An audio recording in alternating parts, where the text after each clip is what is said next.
it comes personally, from my point of view, when it comes to my business, I look at opportunities and marketing being an opportunity to present your business in a certain light. I would do it with two main points. One is, am I going to make money off of this? Is it potentially going to make me more money, or is it going to expose me to a wider, more affluent audience that I'm trying to get money from, but that exposure for that brand recognition, like you mentioned Toyota ad at the football stadium, right? So your marketing, from my point of view, and I know you're like a marketing guy. That's what you do. You do a whole ton of that for a lot of different reasons, a lot of different products. So when it comes to marketing opportunities, how do you gauge those? Because obviously it's going to be your audience, but I gauge it by the potential income and the brand recognition. And sometimes it's a combination of both of those. It's the same thing, yeah. Would you agree? Brand recognition is to then turn them into customers eventually. Right. All right, so there is a process for that. There's a strategy, and that's not the only two measurements. Right. What are the other ones then? Because those are the two that I usually use. It starts with, number one, identifying yourself. Right. And earlier, before nobody saw this, we were talking about how saturated the market is. Right. The market is saturated. So how do you So number one, you enter the market and now you're with everybody. Right. Right. So marketing in one way is to first say your industry now. Right. That no matter what level you're in, amateur, professional, experience, emerging, it doesn't matter. You're in the market now. You're in the industry. And so that's a big old, not even in the bullseye. It's just a big old thing. Right. A wide net. A wide net, correct. Right? That's right. So that's the marketing for that. So saying, hey, I'm an illustrator now. I draw. Or no, you don't even say I illustrate. I say I draw. Just like a 5K, you got to learn to walk and breathe right. Because without breathing right, you're just going to pass out. Right. So there's marketing for I draw. Then as time goes on, you market to say I'm a good drawer. Not just like everybody who draws, because as soon as you draw a stick figure, you're an artist. You draw. Right. All right? You draw a stick figure, you draw.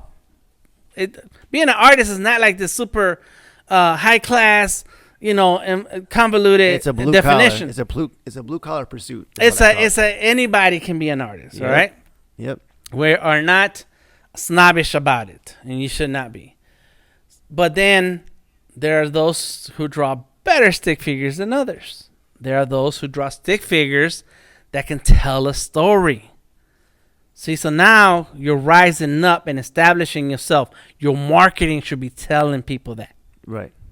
That's why I do a whole lot of marketing when it comes to my work, because I need to keep establishing myself how I am different and stronger than others. What makes you unique, which goes back to the value of your work. Correct. What makes me unique? Why, if everybody can draw, why do I need to hire you? And so then the marketing helps shape that story. To sum that up, you're saying market your uniqueness. Market what makes you different from the rest of the minutia that's out there. But as time goes on, that uniqueness is the same for a whole bunch of other people. Right, yeah. So there's always going to be, that's right. So you're always rising beyond that. Right. Right. So here's an example. A friend of mine, he sent me a project one time because he was going to be out of town for a week. He couldn't do the project, so he sent the people to me. And I found out the price that they were going to pay him, and I negotiated more. And one of the things that my friend said to me was, I sent them your way because I needed a professional to take care of my clients. And who else than an artist who teaches professionalism? Right. I was like, great. I established myself as a professional who can do the job from beginning to end and be reliable and complete. Right. See, but my marketing has helped me do that. Wait, so what you're saying, he was able to use that brand recognition that he knew of you based on your previous marketing efforts, saying, "Oh, I know who to contact and working with him, and right, exactly. Having collaborations and so on and so forth." So it's all of these things start working together.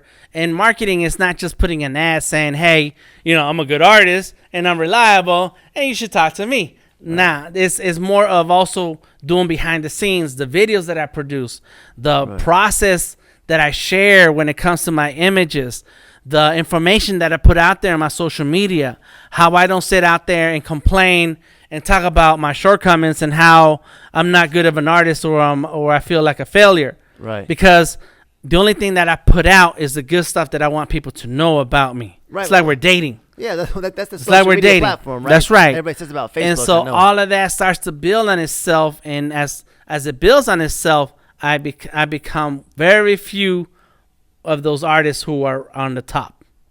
And now I get the contracts. Now I get the text that says, "Dan, we're inviting you to come out to New York." Oh, that's nice. But where am I going to stay? How am I going to get there? Oh, don't worry about it. We got you. All right. And now I'm up there with Microsoft. Right. Next week, I'm going to LA to a different conference. They're paying my way, going to feed me, and paying me to be there. Nice.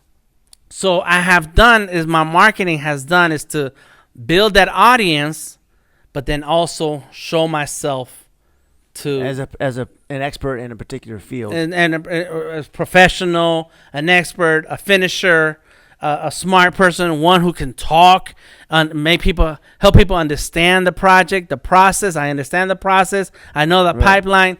Boom, all those things come into play. And, hopefully I'm agreeable and I'm nice and I'll smile, and all those things. So then all that becomes part of your identity. Right. And people feel it as the brand. And now they're like, yeah, Miles can paint. He's cool. But have you heard of Dan the Man? Have you heard of DTM? Let's call Delta Tango Mike over here. Right. And so now that based brand, on what you need. Right, based on what you need, sure. But now then that starts to differentiate the person that they call on. And now you've established your brand. People recognize me. They see me. There's the bald head. It's the beard. Right. You have a distinctive the Mexican, look. It's correct, a right? Look, right. Yeah. That, but and I put that in the front so that all those things that people know about me, is symbolized in my face and my look. What I find great about that though is that you do have a unique look, which I know you cultivated partially for your branding. I mean, I'm Mexican. What can I do? No, but I'm Mexican. but I lost true. my hair. But I went went with true it. to yourself, right? You're true with yourself, right? Correct. Which is good. That honesty helps. But you knew that, because I know there's other artists out there that have a similar look. They're bald, have a beard, whatever, but they don't use that as their image, right? You were, because of your professionalism and your knowing about marketing, were able to take that and own it and use that in such a way that it helped you, as opposed to you trying to, I don't. Well, and what's really crazy? Be honest, be open. Right. Right now, it's a conscious effort, but originally it was not like that. I'm a very egotistical person. Right. I like drawing myself. Most artists are. Right, they of are. all walks, not just visual. But I've drawn myself so many times I can draw myself off of memory. I don't have to look at myself. Right. And a lot of my artwork, I'm in it. Right. So that helps establish my brand and my look. Right. And my art style and my themes and my subjects. So you're never gonna shave your beard? I trim it. I trim it down. But the thing is that I've done it so much that it's become part of my art. And a part of my identity, and your image, and part of my brand, right? And not that I will shave it or not. It's just that I'm not saying you should. Right. But it's never gonna go away. Even if I go back to the goatee, it'll never go away. I'm not gonna be clean shaven ever. Right. Of course, I can't grow my hair. I could grow it, but I'll still be bald headed on the top. So why? To me, it's just like, well, who cares? You got a good looking head too. I know if I shave my head, I got a bumpy looking little head. I've had to. It's not gonna work. No. I had to be comfortable with my head. Right. And so all of that has come together to become part of my marketing. Right. Now, and I was just giving you props in the sense that you recognize that. Right. And you were able to use that to your advantage, as opposed to letting that be something that made you, I'm not feeling myself. I don't want to show. Right. You were confident enough with I'm what an you were extrovert. I like to talk, so I've been able to use it to my advantage. Right. Where if I was an introvert and I was always inside of myself, questioning myself, you get a different result. Right. Now, I was saying to our audience though, because I want to point that to our audience, right? You're able to step back and recognize that and use your advantage. So if you have a unique look or unique style,